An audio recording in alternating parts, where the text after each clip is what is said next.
Una advertencia antes de empezar. Decía el otro día que la garganta la tenía tocada.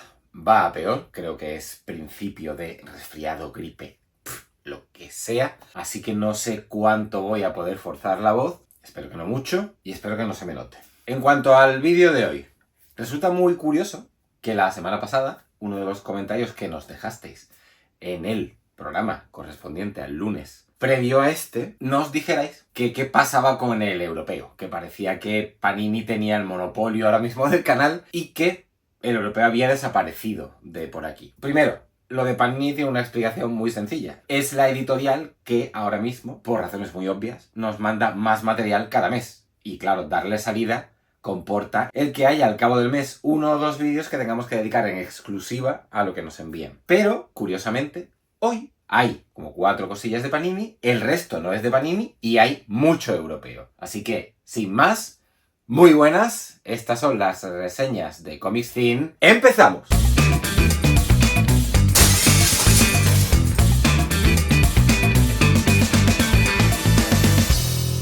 Tanto es así, tanto europeo o variado hay hoy, que tenemos un montón de editoriales diferentes.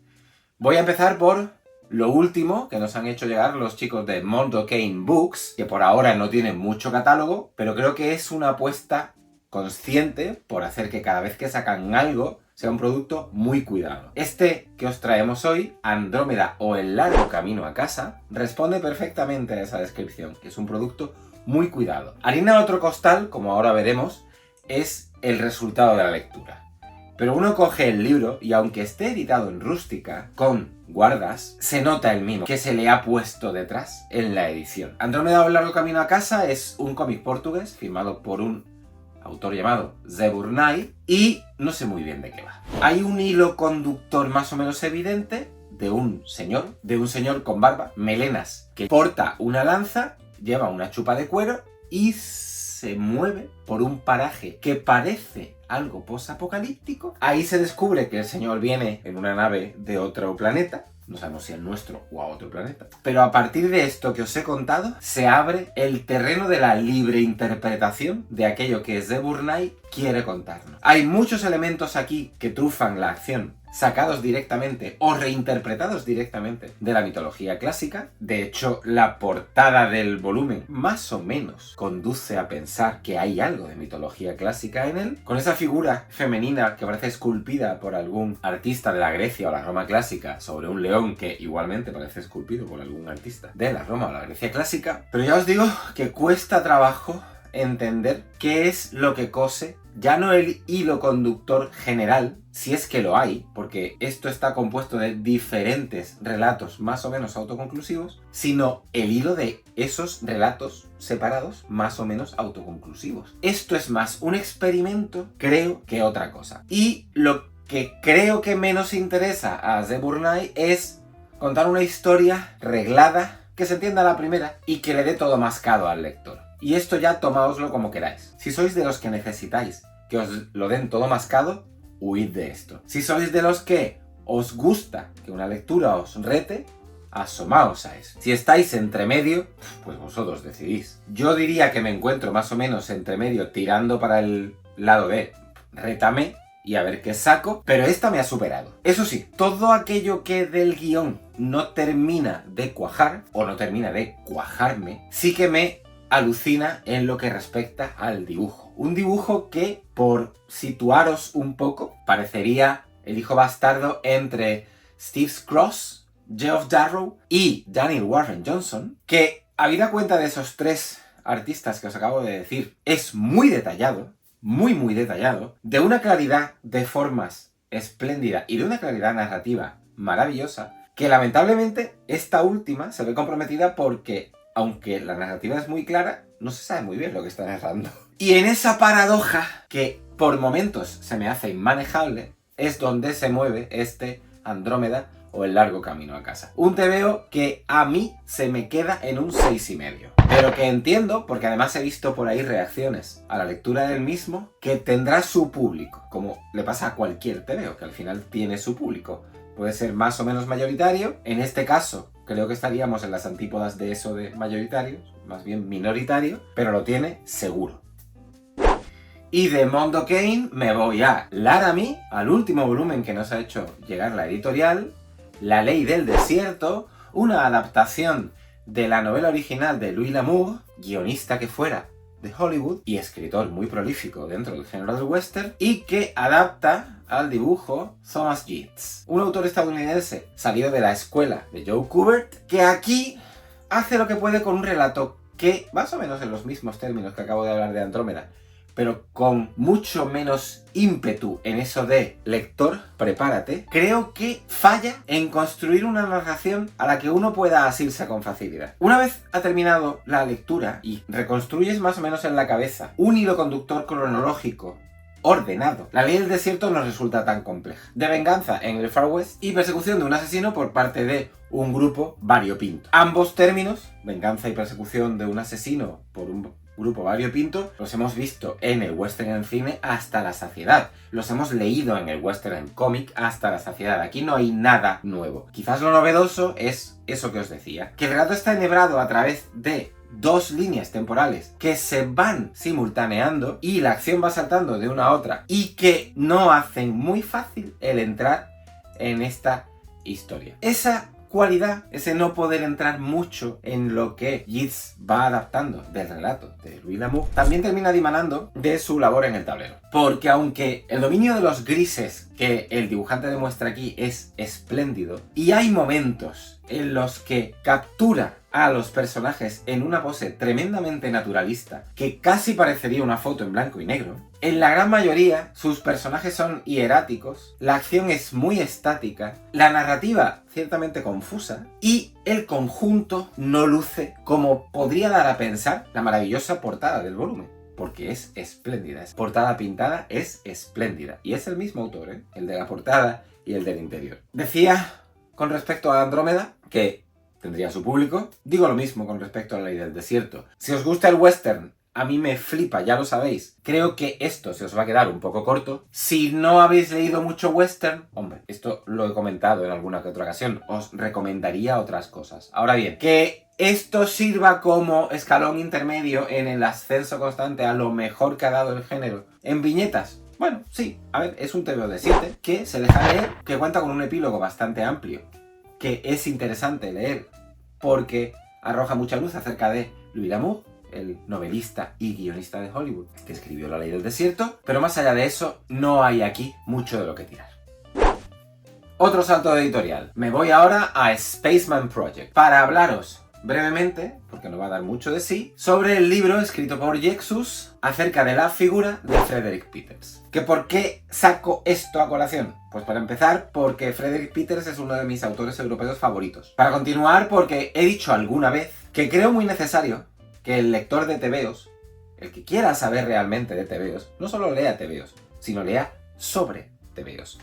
Y libros como este, que recogen un ensayo biográfico bastante amplio sobre la figura de un autor concreto, pintan la ocasión calva para precisamente hacer eso, leer sobre tebeos. Antes de entrar en la apreciación sobre lo que Yexus hace aquí, creo necesario hacer dos comentarios que quizás os parezcan un poco fuera de lugar, pero me los tengo que quitar de la cabeza. El primero de ellos es que no puedo entender cómo un libro publicado por una editorial que tiene cierto recorrido tiene faltas de ortografía, y este libro las tiene ya desde la primera página. Llamadme talibán de la gramática española si queréis, y pensad que en parte eso puede venir dado por mi profesión. No os digo que no, ya lo era antes de ser profesor.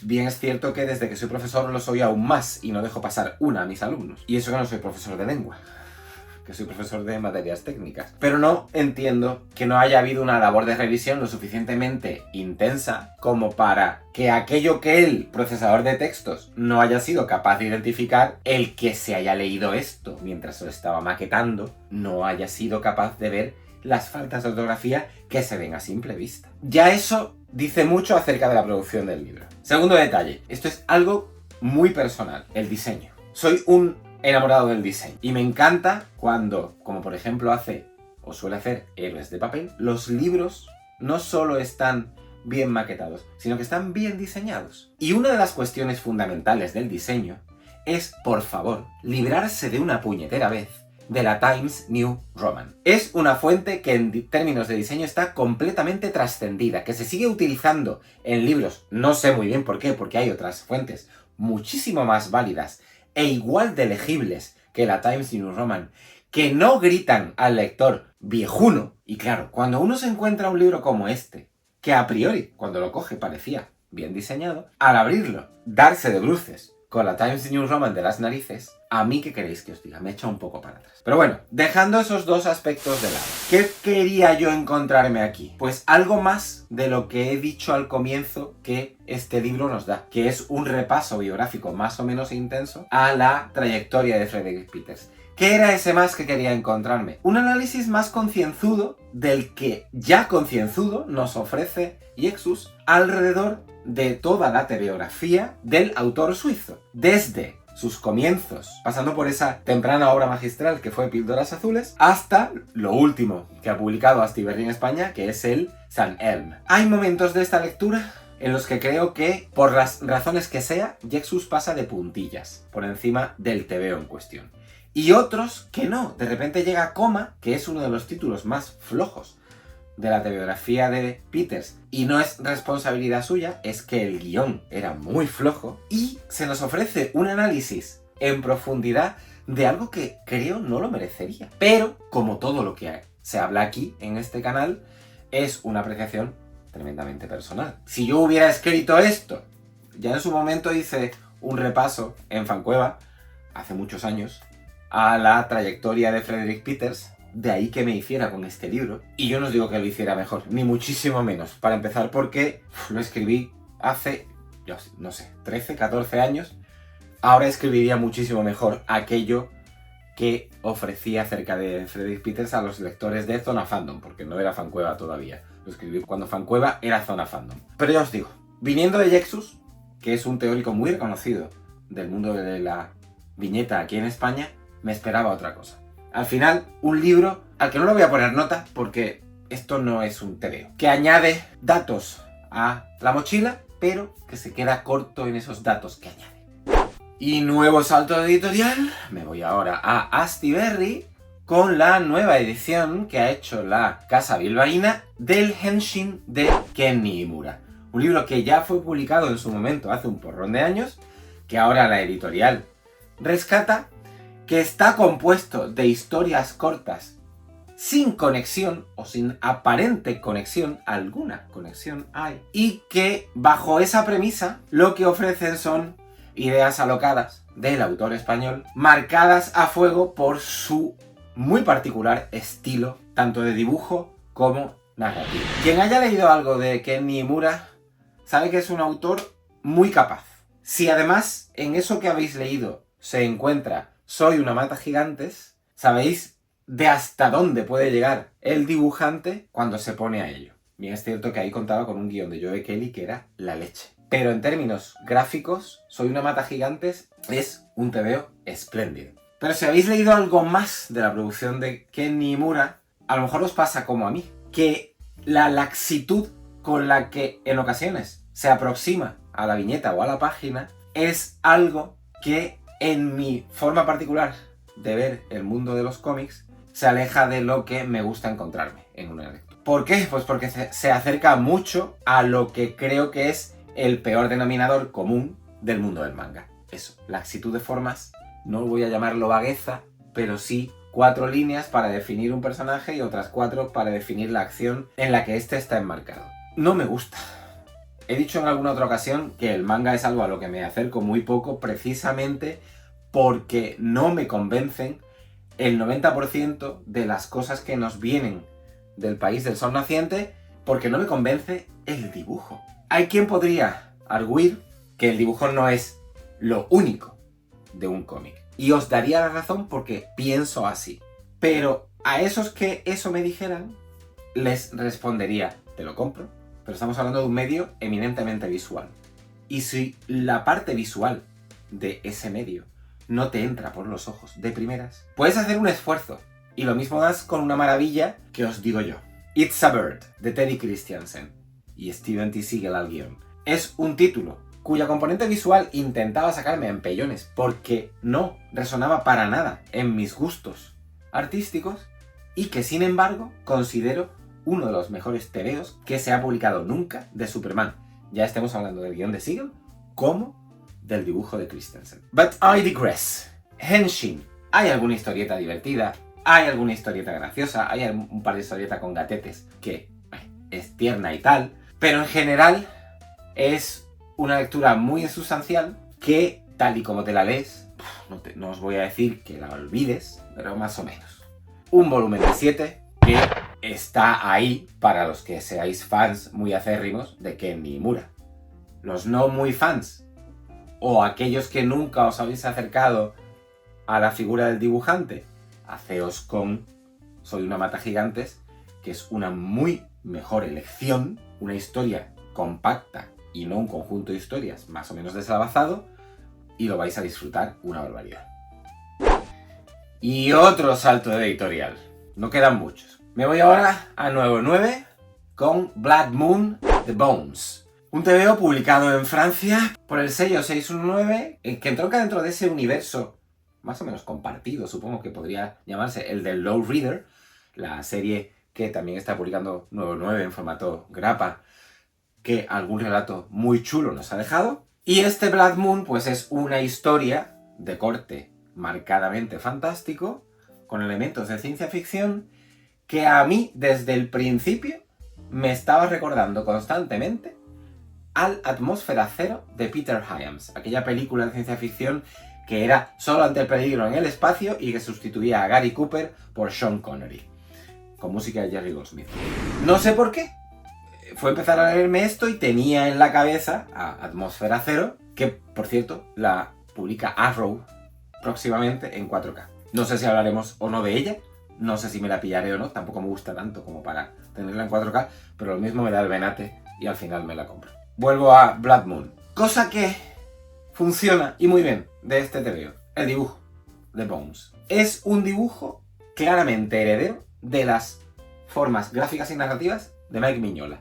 De hecho es abrir la primera página y decir, pero que esto no es de Mignola, ¿en serio? Pero si parece de Mignola. Pues no, no es de Mignola, es de este señor. Y lo muy pegado que está el transcurso de la lectura a esa referencia gráfica tan potente del padre de Hellboy podría ser utilizado como arma de doble filo. Podría decir ahora mismo que el hecho de estar tan pegado al final resta personalidad al trabajo de Bones y esto se queda en una copia más o menos bien parida sobre esquemas muy vistos en Hellboy. O podría decir que en esos términos de querer acercarse a Mignola, lo que hace Bones se aleja lo suficiente como para terminar adquiriendo personalidad propia.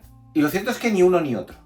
Está más o menos por en medio. El autor se las apaña para que haya momentos en los que las similitudes con Mignola son muy obvias y haya otros en los que de repente digamos, vale, pero es que esto no tiene nada que ver con Mignola. Y en esa fina línea, pues, transcurre una lectura que, eso sí, en lo que a historia se refiere, a mí por lo menos, no me ha convencido.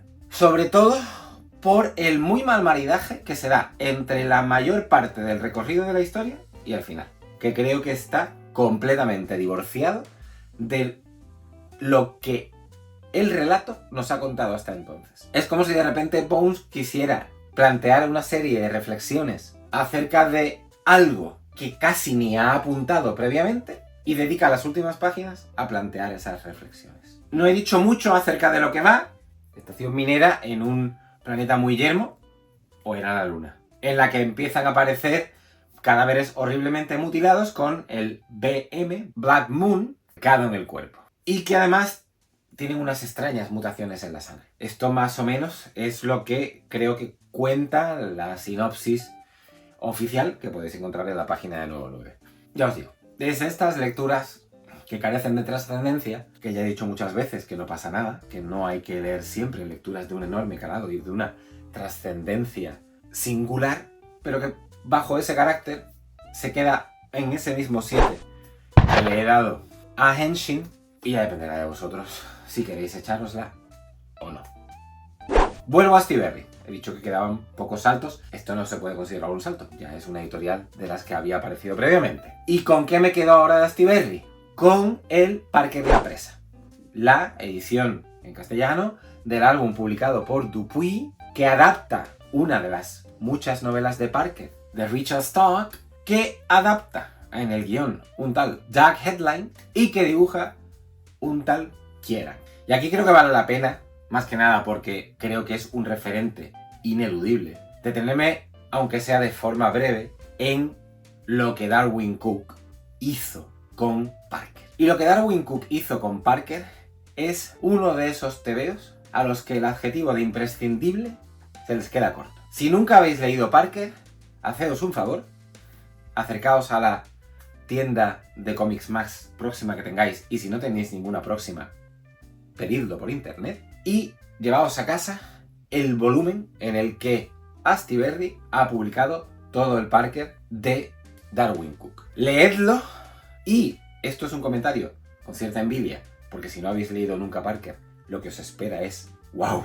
Lo que os espera. Lo mejor que ha dado el cómic noir en décadas, incluso teniendo en cuenta al Criminal de Edward Baker y Sean Phillips. Incluso por encima de Criminal está lo que hizo Darwyn Cooke con Parker. ¿Que no queréis tener Parker en español y lo queréis tener en inglés? Pues aquí están las dos ediciones llamadas Martini Edition, publicadas por IDW en sendos slipcases más grandes que un Absolute. Esto no cabe en una Kallax, lo tengo por aquí al lado, que recogen todo lo que hizo Darwyn Cooke adaptando las novelas de Richard Stark y muchísimo material adicional. Muchísimas ilustraciones que iban destinadas a acompañar a las nuevas ediciones de las novelas de Parker. Esto es una maravilla, de esas para las que me faltan adjetivos con los que definirla. ¿Y por qué hablar del Parker de Darwyn Cooke? Porque el Parker de Doug Headline y Kieran es heredero directo de las formas visuales que Cooke desarrollaba aquí. Y eso es algo que se nota nada más abrir el álbum y darse de bruces con un estilo que coge la idea fundamental de Darwyn Cooke, que era trazo simple y paleta monocroma que además mancha la página. No era el color que aplicaba Darwyn Cooke, un color que a priori pareciera que estaba controlado, estaba muy controlado evidentemente, y esa misma impresión se lleva uno cuando abre las páginas de Parker La Presa. El uso del color es tremendamente expresivo, añade tonalidades que nada tienen que ver con el color a la narración. Kieran además echa mano de otros elementos y de repente hay texturas que son huellas dactilares. No sé si sus propias huellas dactilares son las que se utilizan para texturizar ciertos rincones de muchas de las páginas de este Parker La Presa. El trazo de Kieran es un Kieran y no puedo, perdón. Si se le compara con el de Darwyn Cooke era un genio. Kieran no es un genio.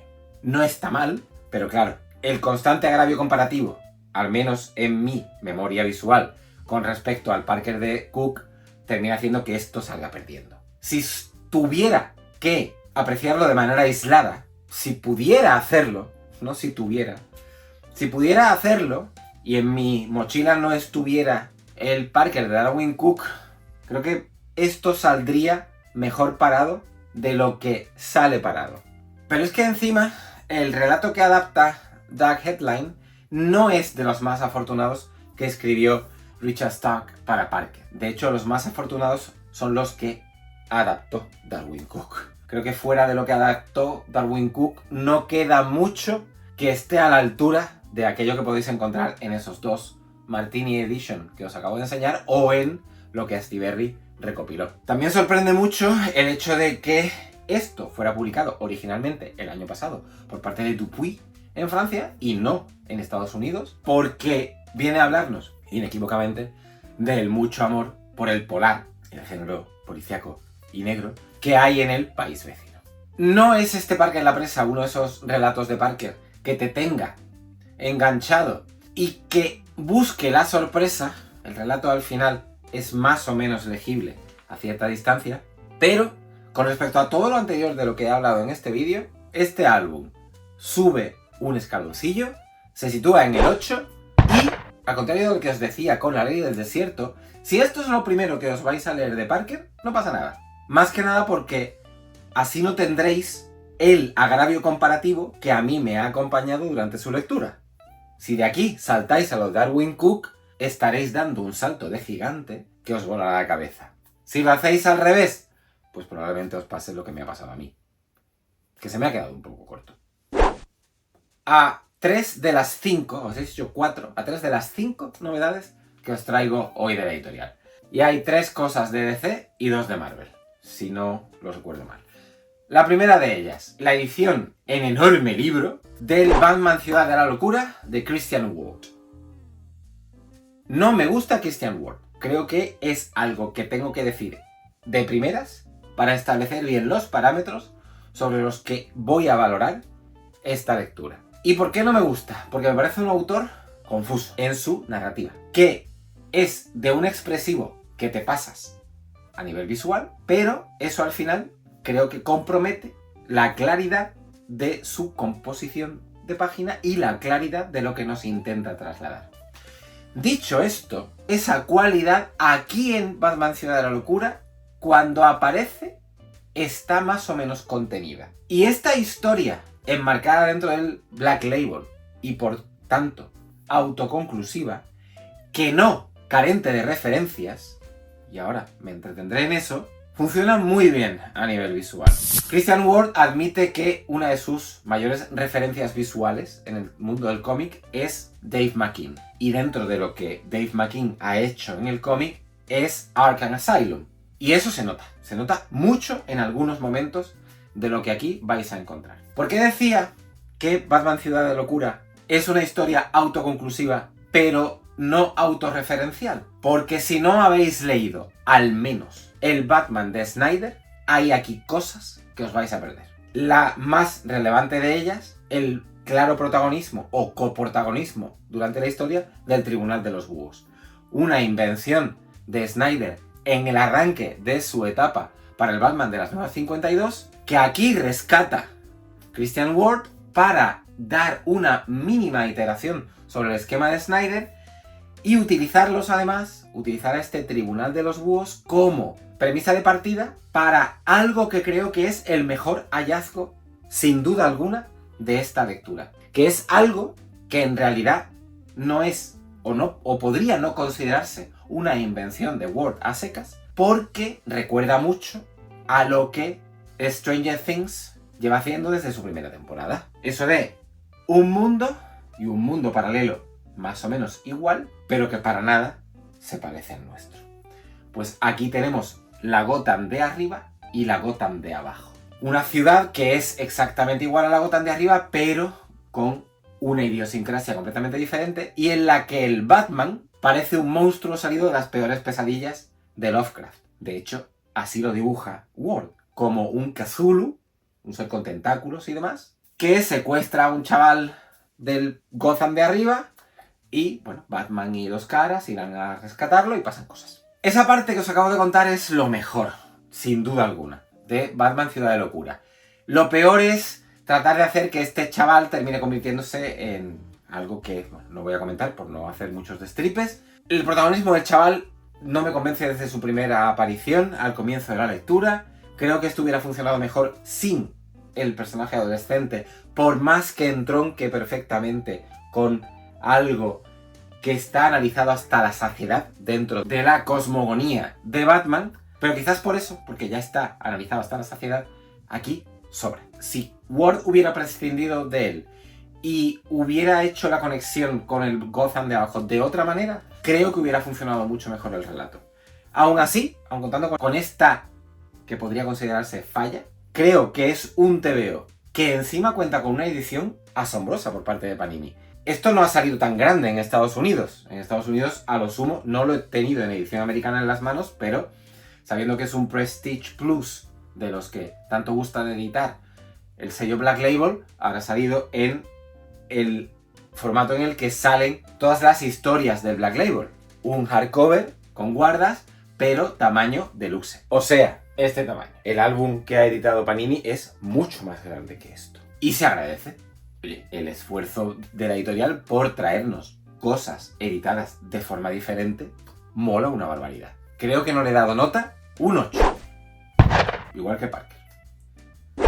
Me quedo con Panini, me quedo con DC, me quedo con Batman y cambio por completo en el formato, porque del álbum este gigantesco en el que se recogía el Batman Ciudad de Locura, me voy al DC Compact para traeros el universo Batman de Brian Michael Bendis y Nick Darrington. Una historia que en su momento, cuando me la leí, que apareció publicada tanto en su propia cabecera como en el Giant Batman, me encantó.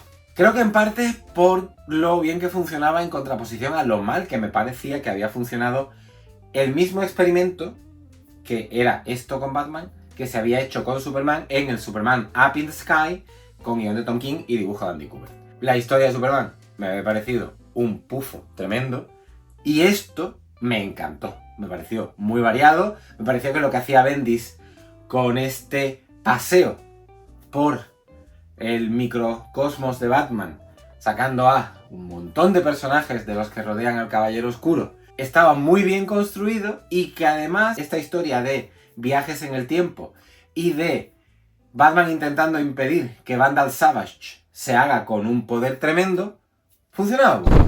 Lástima que en esta relectura que le he hecho con ocasión del DC Compact, ese funcionaba muy bien haya bajado algunos enteros. Y lo que me parecía que funcionaba muy bien, ahora me parece que funciona bien. Sigue siendo una lectura tremendamente entretenida, no para, pero eso es algo muy Bendis. Y ahora voy a volver a hablar de Bendis en unos minutos, pero hay algo que no me termina de cuajar. No sé si es por la propia naturaleza del cómo se publicó esto, hay ciertos saltos en la acción que no terminan de quedar bien. Y, evidentemente, la repercusión de esto en llamarle continuidad o llamarle historia de Batman, así en general, creo que es ínfima. Eso sí, lo que me parecía una burrada en su momento cuando me lo leí por primera vez, que era el dibujo de Nick Darrington, me sigue pareciendo una burrada en esta nueva lectura que le he hecho, porque lo de Nick Darrington aquí es bestial.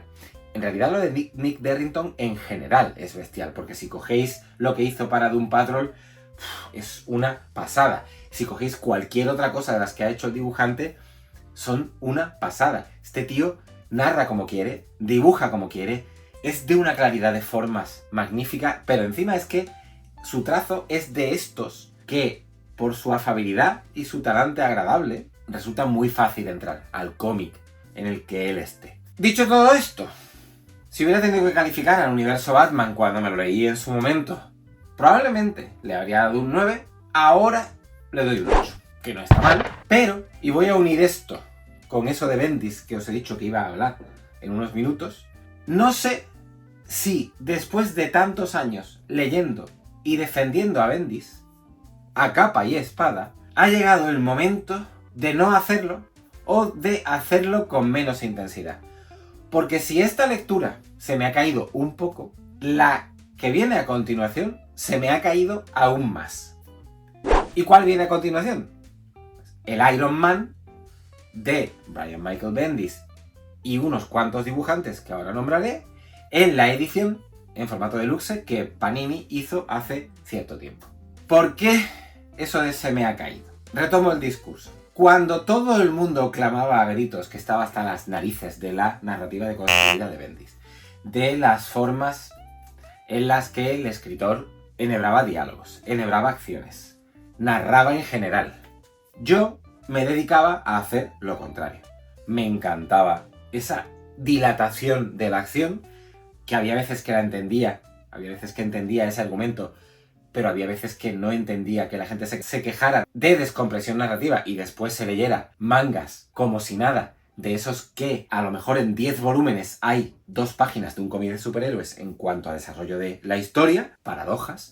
Defendía su forma de escribir diálogos, por muy intensa y agotadora que pudiera llegar a ser, y hete aquí que ahora, releyendo este Iron Man con unas ganas tremendas de hacerlo, porque cuando lo leí por primera y única vez, conforme fue publicado en Estados Unidos, lo que estaba en mi recuerdo era que era la mejor historia de Iron Man a la que me había asomado, de las pocas a las que me había asomado, todo se ha dicho. Iron Man es un personaje que nunca me ha hecho mucho tilín, no he leído mucho de él, pero de lo poco que sí he leído, creo que lo de Bendis estaba ahí, a la cabeza, pues ya no me ha parecido. Con matices. El Iron Man de Bendis hay que analizarlo desde una perspectiva muy concreta, que es la de cuál es el protagonismo de Bendis dentro del esquema editorial de Marvel cuando empieza a escribir Iron Man y cuál termina siendo ese protagonismo. Porque el final de Iron Man casi coincide con los últimos estertores de Bendis a bordo de la Casa de las Ideas, antes de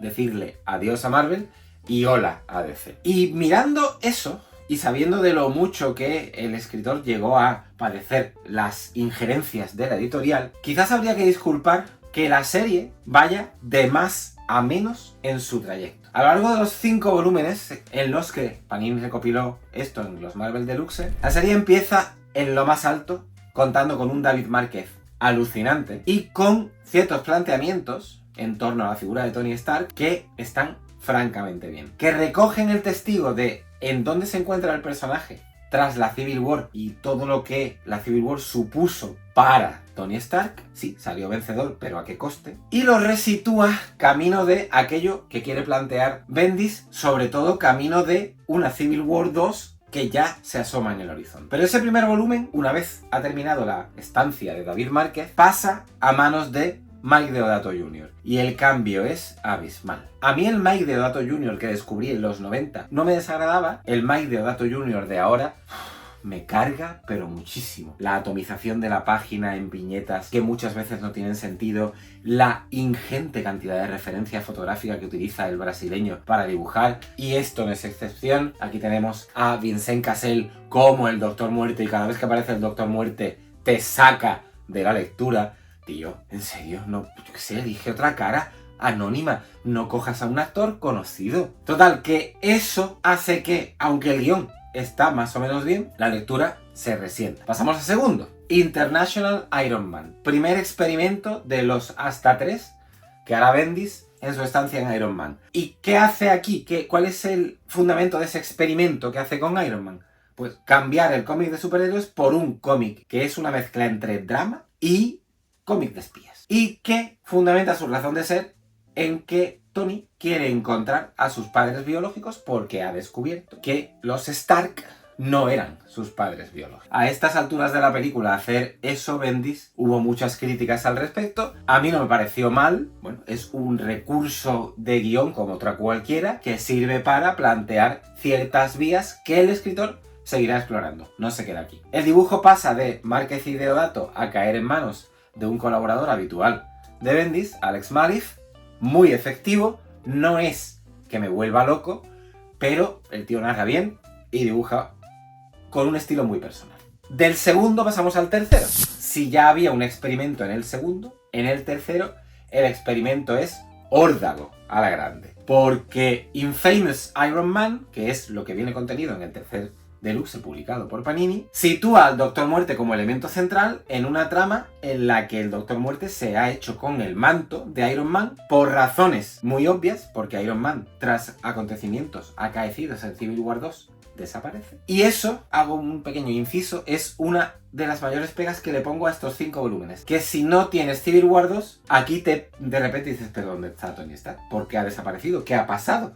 Vale, te tienes que leer Civil War 2 para saber qué ha pasado. Cierro paréntesis. Infamous. Aquí la apuesta ya no le sale tan bien a Bendis como en International Iron Man. Y aunque me sigue pareciendo una genialidad eso de querer convertir al Doctor Muerte en Iron Man y redimirlo de alguna manera, el invento se prolonga demasiado. Y los 12 números en los que vemos a el Doctor Muerte hacer de las suyas, pero para bien, intentando lavar su pésima reputación, una pésima reputación bien merecida por todo lo que ha hecho a lo largo de la historia del universo Marvel, hay veces que funciona, hay veces que no. Saltamos al cuarto, y en el cuarto lo que encontramos es otra mano diferente por parte de Bendis. Hemos tenido International Iron Man, Infamous Iron Man, y ahora tenemos Ironheart. ¿Quién es Ironheart? Si habéis visto la serie de Marvel, no lo hagáis por favor, porque vaya mojón. Ironheart es Riri Williams, una chica inteligente a más no poder, una Tony Stark muy precoz, que con 15 años se ha ido del MIT,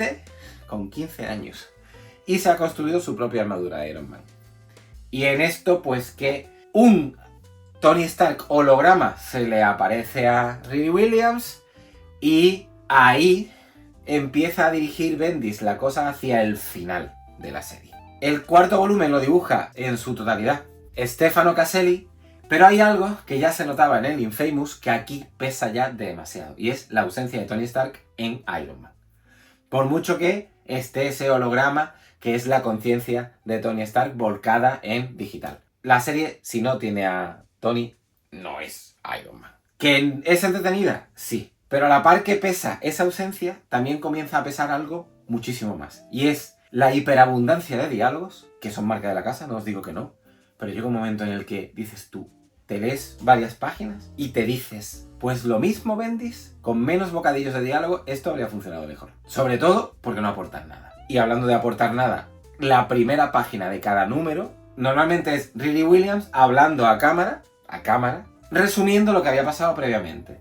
Mira, como artilugio, al principio dices tú, uy, mira qué simpático. Es lo mismo que terminará haciendo, si mal no recuerdo, en lo último que publicará en Marvel, en Los Defensores. Pero cuando llevas 10 números con la misma historia y pasas al último volumen, la búsqueda de Tony Stark, y el tío sigue insistiendo en el mismo recurso, termina agotando lo más grande. ¿Y qué pasa cuando llegas a ese quinto volumen? Que la serie ya se va a tomar viento. Lo de la búsqueda de Tony Stark es una excusa como otra cualquiera para traer a Tony Stark de vuelta, evidentemente, para resolver algunas de las tramas, pero el triple frente que se abre Bendis con la búsqueda de Tony Stark, estrictamente hablando, por un lado, lo que le pasa a Riri Williams por otro, y lo que le pasa al Doctor Muerte por otro, no termina de funcionar. Sobre todo por el choque entre el estilo tan blando y redondito de Stefano Caselli con el tan expresionista y estilizado de Alex Maleev. Pero es que además, todo aquello que se nos cuenta del Doctor Muerte tiene su sentido si lo miras desde cierta perspectiva y ves un recorrido y pues el Doctor Muerte ha ido pasando por aquí. Cuando llega aquí, Bendis se lo quiere volver a llevar a Doctor Muerte y alejarlo de Iron Man. Pero no está bien.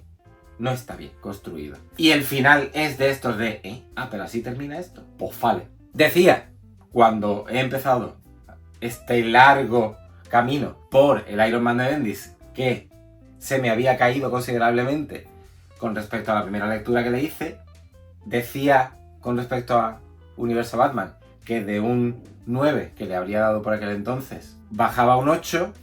Esto en su momento estaba en un 9,5, ahora se queda en un 8.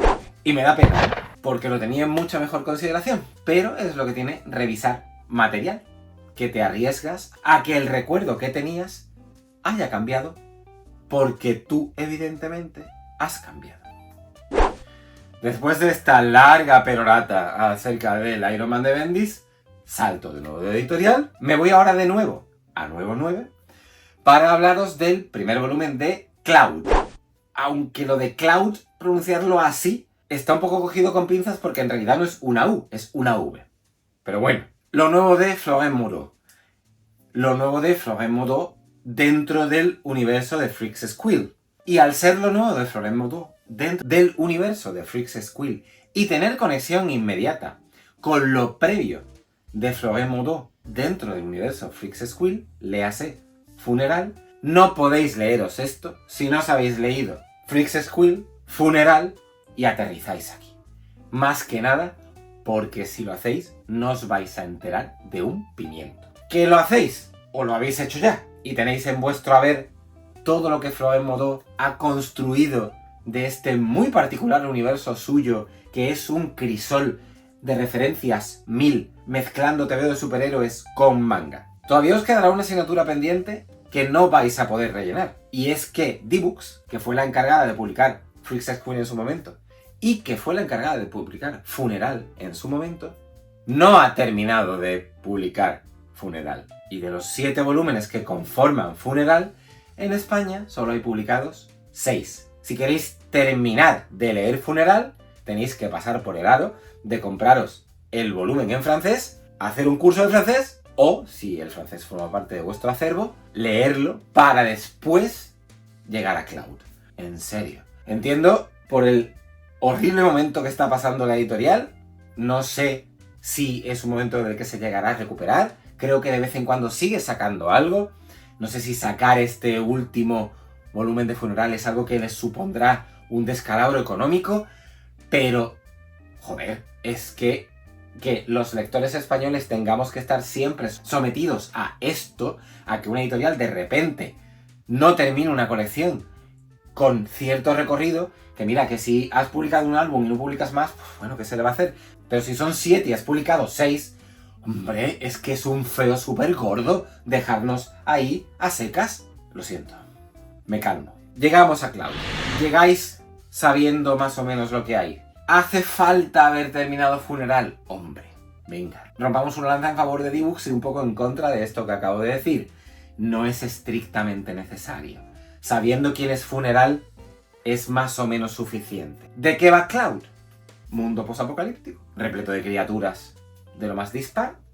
Y este Funeral, que es un héroe a su pesar, que yo siempre he imaginado con la cara de Clint Eastwood, si esto fuera llevado al cine, porque es muy Clint Eastwood, pues intenta llegar a un sitio, se encuentra con gente y, a ver, Florémodo aquí ya arrastra tanto tras de sí que me cuesta trabajo poder contar mucho más de esto que acabo de decir, por muy sucinto que os parezca. Pero es que además, el juego que plantea aquí el francés es derivado directo de todo lo que ha ido construyendo hasta ahora. Y es un juego muy personal. Yo entré en el juego con el primer volumen de Freaks School y todavía no me he bajado. Pero entiendo que haya gente a la que esto pueda no gustarle. Al menos en lo que a guión se refiere. Porque si hay alguien a quien no le guste esto, refiriéndonos al dibujo de Modo, ahí sí que se las tendría que ver conmigo cara a cara. Porque las formas de Modo, desde el primer Freaks School hasta este Cloud, han evolucionado de una manera asombrosa. Quizás no tanto en lo que al dibujo respecta, al dibujo estricto, al trazo y a cómo dibuje, a lo reconocible que es un dibujo de Florémodo. Te coges el primero de Freaks School, te coges esto y es muy parecido.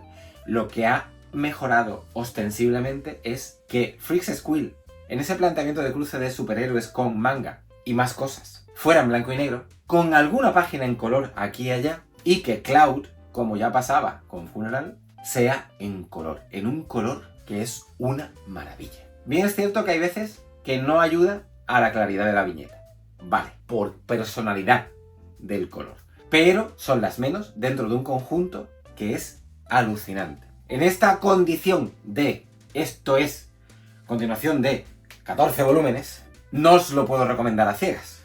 O sí, depende de cuál es vuestro recorrido con Freaks School. Inexistente, no os acerquéis, ni os acerquéis, ahorraoslo. Bueno, intentad haceros con Freaks School, que creo que más o menos se puede conseguir todavía. Que si habéis recorrido todo Freaks School conforme D-Books ha ido publicándolo, de cabeza. Pero de cabeza ya. Se queda muy corto, es el primero de no sé cuántos volúmenes. En Francia hay editados, me parece que 2. La edición de Nuevo 9 respeta, aunque podría no haberlo hecho, la configuración de los volúmenes previos publicados por D-Books.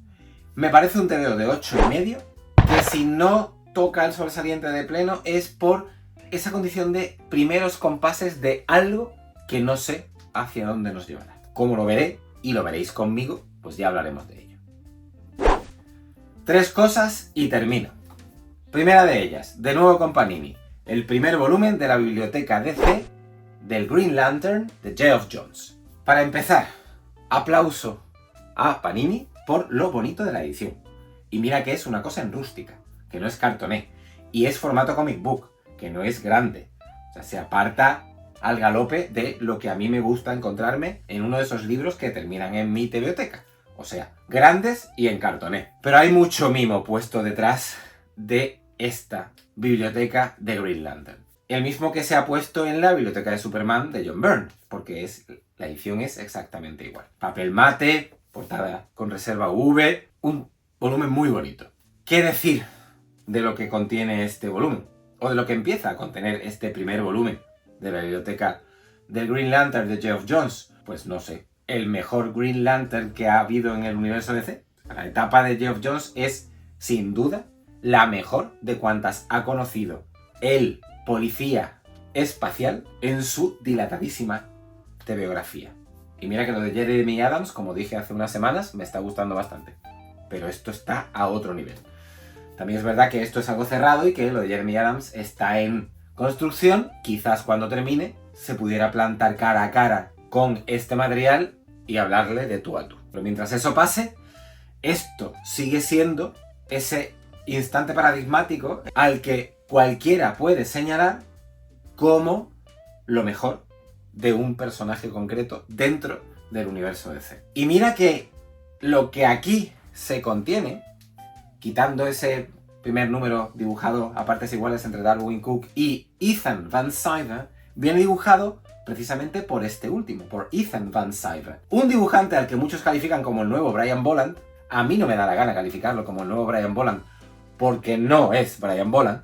Sí, de vez en cuando hay alguna cosa que se parece a lo que Brian Bolland podría llegar a hacer si tuviera un mal día. Pero el estilo exagerado de Sciver nunca me ha gustado. Y aún así, aun teniendo en cuenta eso, la miniserie de Renacimiento, que es la que está incluida en este primer volumen, es la releche. La forma en la que Geoff Johns coge toda la historia, no solo de Green Lantern, sino de parte del universo DC, desde principios de los 90, porque hay aquí elementos que arrastran desde el reinado de los superhombres, cuando el Superman Cyborg y Mongul arrasan con Coast City, la ciudad de la que es Hal Jordan, y eso provoca que a Hal Jordan se le vaya la pinza, se asocie con Parallax y todo lo que pasó durante los años 90 en el universo DC, termina aquí con el renacimiento, evidentemente, de Hal Jordan. Y la forma en la que lo hace, como digo,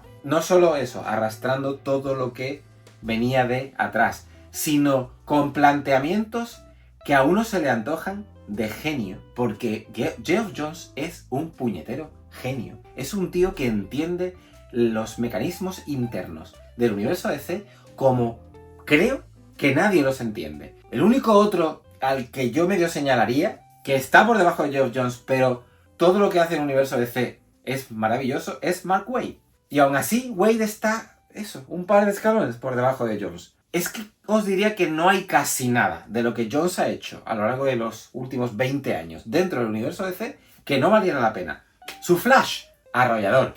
Lo que hizo para la JLA de las Nuevas 52, impresionante. Su Superman, junto a Gary Frank, de lo mejor que he leído de Superman en mi vida. El Batman Tierra 1, por favor. Esos 3 volúmenes son oro en viñetas. Y este Green Lantern, no se queda atrás. De nuevo, hay que contar con que el dibujo de esta miniserie de Renacimiento es que lo que vendrá en el volumen 3, ya hablé del volumen 2 dentro de un par de semanas o 3, pero lo que vendrá en el volumen 3 nos trae a Pacheco. Es que comparado con lo que hace Carlos, esto se queda en pañales, a mi parecer. Habrá gente a la que Van Sciver le flipe muchísimo y babee cada vez que abre un volumen dibujado por él. No soy el caso. Pero he de admitir que dentro de ese no me gusta el estilo de Van Sciver, esta lectura es muy sólida. Voy a darme con mucho cuidado con las notas que le vaya dando a los diferentes volúmenes porque no puedo partir de un sobresaliente y quedarme ahí, cuando tengo más o menos claro que hay instantes en el recorrido que hace Geoff Johns en Green Lantern en los que la serie baja un poco. Y aun contando con esto que acabo de decir acerca del dibujo de Van Sciver, creo que este renacimiento es de 8,5. Es un disfrute genial, plagado de instantes de esos que quedan marcados a fuego en el recuerdo y que ningún otro guionista en la época en la que esto empezó a publicarse hubiera sido capaz de construir igual que Johns. Ninguno. Que os quede claro. Ya iremos hablando de lo que va haciendo Johns conforme avanza, de la cantidad de instantes para el recuerdo y de ideas de estas de ¿pero cómo no se le ha ocurrido a nadie esto antes? Que tiene la estancia de Geoff Johns al frente de Green Lantern, pero ya os digo que no sabiendo cuántos volúmenes tendrá esta biblioteca, es de estas cosas que si no la tenéis ya, tenéis que compraros. Me quedo con Panini, me voy a Marvel para el penúltimo título de hoy, el Marvel Deluxe, que contiene los 12 números de El Castigador, el Rey de los Asesinos, de Jason Aaron, Jesús Saiz y Paul Azaceta. Yo no puedo evitar hablar del Castigador y decir lo que voy a decir ahora. Hay una etapa del Castigador que es un must-have. Y ya lo dije, creo, en el programa de la semana pasada. El Punisher de Garth Ennis. Si solo podéis tener una etapa del castigador, por la razón que sea, limitación de espacio en la biblioteca, es que solo tengo este hueco y no me cabe nada más. El Punisher de Garth Ennis. Eso es alfa y omega de Frank Castle y lo que supone ser el castigador. Ahora bien, tengo un hueco más al lado de ese hueco que puedo dedicar a meter el Punisher de Garth Ennis.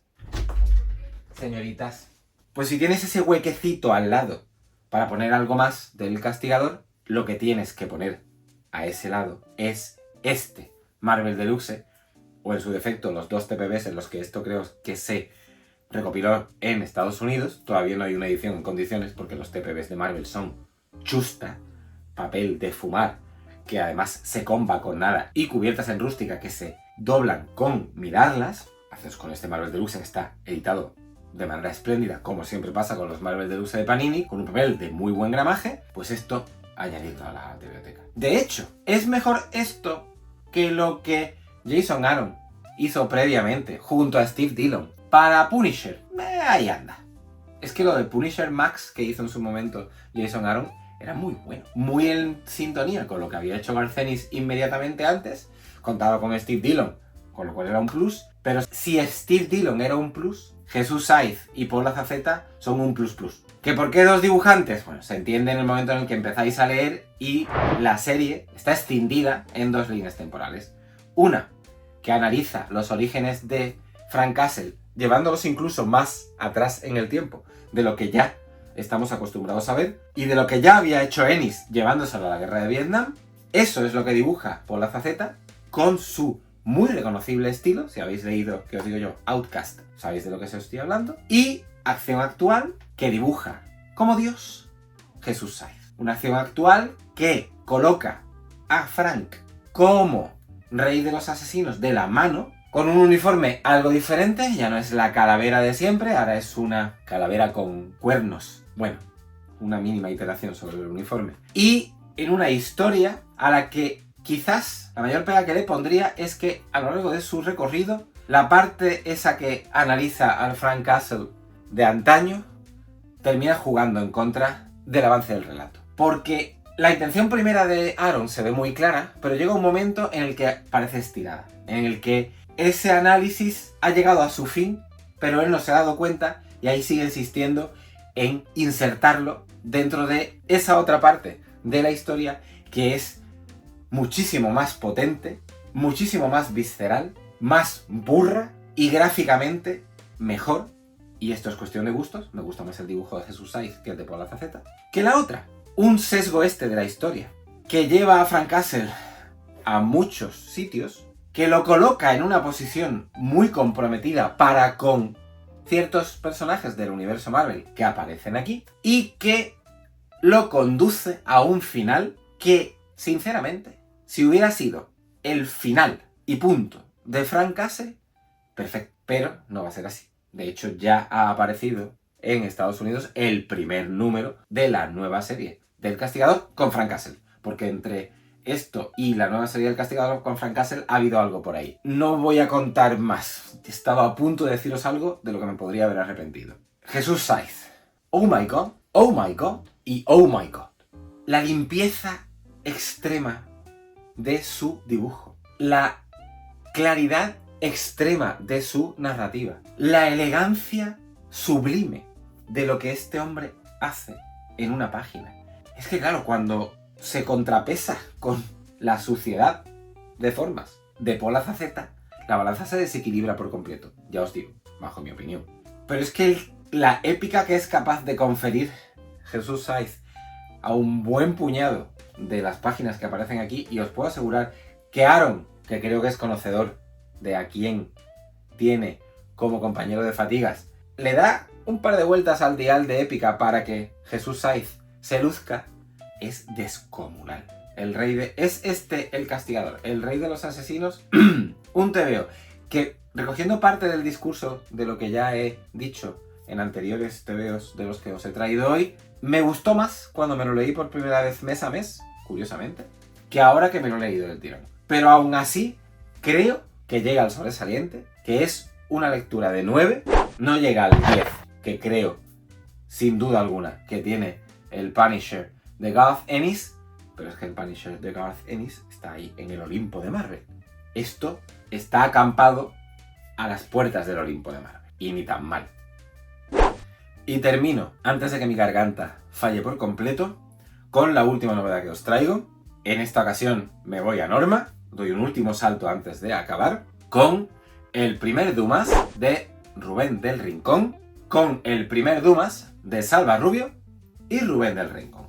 Otra maravilla de Salva Rubio. Y ya llevamos este año, yo no sé cuántas, porque os recuerdo que este año Salva Rubio ya ha aparecido por aquí con La Guerra de Odri, con La Bibliotecaria de Auschwitz, aunque no era novedad de este año, pero la comenté este año, y con Los Zazus. Y si tirara hacia atrás, como ya creo que hice en algún momento hablando de Salva Rubio en instancias previas de Comics Theme, podría traer cosas como Django Mano de Fuego, Monet Nómada de la Luz, etcétera, etcétera, etcétera. No sé si lo dije en su momento al hablar de Los Zazus. Si lo dije, disculpadme, voy a repetir algo. Pero si no lo dije, creo que estoy enhebrando una idea que ya me acompañaba en la lectura de Los Zazus. Y es la genialidad de la que hace gala Salva Rubio cada vez que aborda un nuevo proyecto enmarcado dentro de los confines de la historia con mayúsculas, haciendo algo que me parece fundamental cuando un tebeo se enmarca dentro de la historia con mayúsculas. Y eso es hacerla accesible a cualquier lector. Y eso es algo que además, servidor que ha leído mucho cómic de la historia con mayúsculas, rara vez ha encontrado. Antes bien, lo que me he encontrado muchas veces leyendo cómics que extraen de la historia con mayúsculas un episodio e intentan acercarlo al lector de cómics, es lo contrario. O sea, cómics farragosos, con gran cantidad de personajes, multitud de líneas argumentales que terminan embrollando tanto la situación que a uno lo que le apetece es cogerse un libro de historia y leerse ese episodio más o menos largo, más o menos corto, para enterarse mejor de qué diantres está pasando. Eso nunca pasa con Salva Rubio.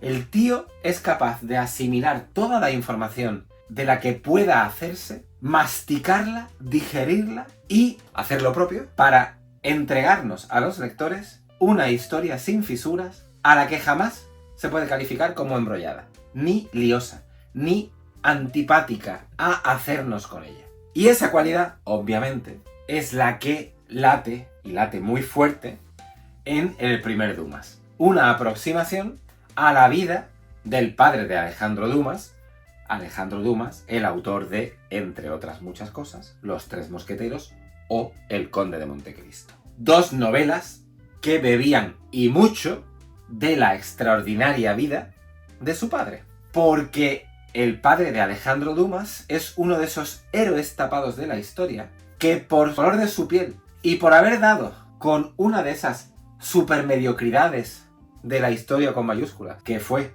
Napoleón Bonaparte, no pudo brillar con la intensidad que lo tendría que haber hecho. Y en esto la historia tiende a repetirse una y otra vez.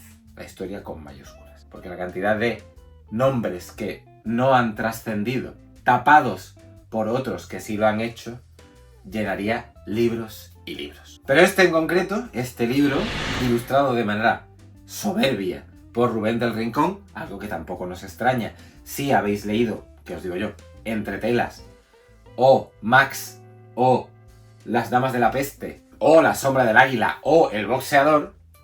Rubén del Rincón es un narrador consumado, con un estilo tremendamente plástico y dinámico, y aquí eso se pone al servicio de una historia muy dinámica, contada con todo lujo de detalles, con un lujo de detalles que nunca cesa de ser apasionante, que además está centrado en un periodo de la historia que ya de por sí es muy apasionante, porque todo lo que rodea a la Revolución Francesa y posterior ascenso de Napoleón al trono de emperador de todas las Francias es apasionante. Por mucho que Ridley Scott se empleara a fondo en no hacerlo así. Pero eso es historia para otro momento. Lo que hace aquí Salva Rubio y Rubén del Rincón es pura magia. Una magia que además coloca, como ya me pasaba con Los Zazus, a el primer Dumas, en lo más alto de aquello que he podido leer hasta ahora a lo largo de 2025. Este comentario que voy a hacer ahora lo he hecho en otras ocasiones a lo largo de 2025. Ya queda poco para que termine el año. Estamos empezando octubre. Nos quedan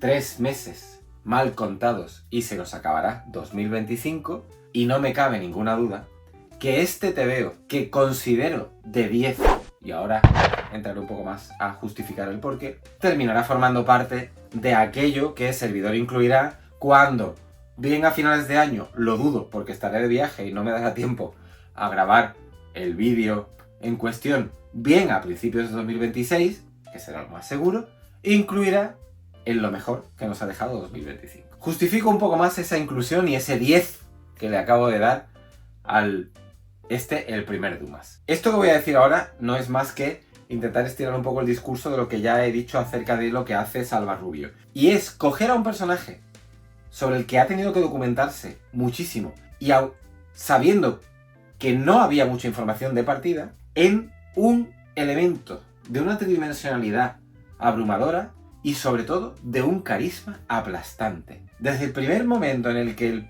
el señor Dumas padre ya es adulto y pasan muy pocas páginas hasta que eso ocurre, y esas pocas páginas que pasan hasta que eso ocurre son fundamentales para entender quién es o será el Dumas adulto, hacia dónde te va llevando la historia, cómo Salva Rubio te la va contando, la simpatía que desborda de todo lo que cuenta, aunque esté revestido de un talante dramático considerable, es de esas cualidades a las que uno no puede resistirse como lector. Y yo no me resistí.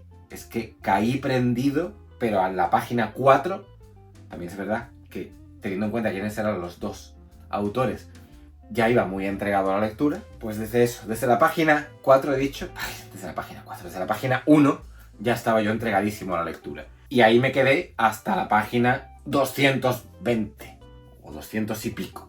Editado, por supuesto, con muchísimo gusto por parte de Norma, con un extensísimo glosario a modo de epílogo en el que, como siempre hace, Salva Rubio cuenta de nuevo toda la historia que acaba de contar en cómic, pero en prosa, abundando en más detalles que no valía la pena meter en el cómic y sobre todo contando la trastienda de lo que ha sido levantar el primer Dumas.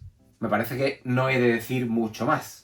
Si os fiáis de mi criterio, esto debería formar parte a partir de mañana de vuestra biblioteca. Os dejo un día más. Pasado para los que tengáis que a lo mejor pedirlo por internet y no podáis acudir raudos a la tienda de cómics habitual. Pues eso, un par de días. No os dejo más, ¿eh? No os dejo más. Y hasta aquí el largo programa de hoy. Me parece que llevo casi 2 horas grabando. Y eso que la garganta la tenía tocada, ha aguantado bien. Veremos a ver mañana cuando tenga que dar clases. Supongo que se quedará en algo más de 1 hora, no mucho más, espero. Espero, igualmente, vuestros comentarios. A la pregunta que alguien me hacía en uno de los comentarios del programa de la semana pasada acerca de la Comic Con, ya creo que habéis visto, porque David lo colgó hará unos 6 días, el short acerca de lo que ha pasado con nosotros y con la Comic Con. Creo que no vale la pena comentar nada más. Nos vemos en el próximo. Hasta entonces, sed muy felices, leed muchos tebeos, paz.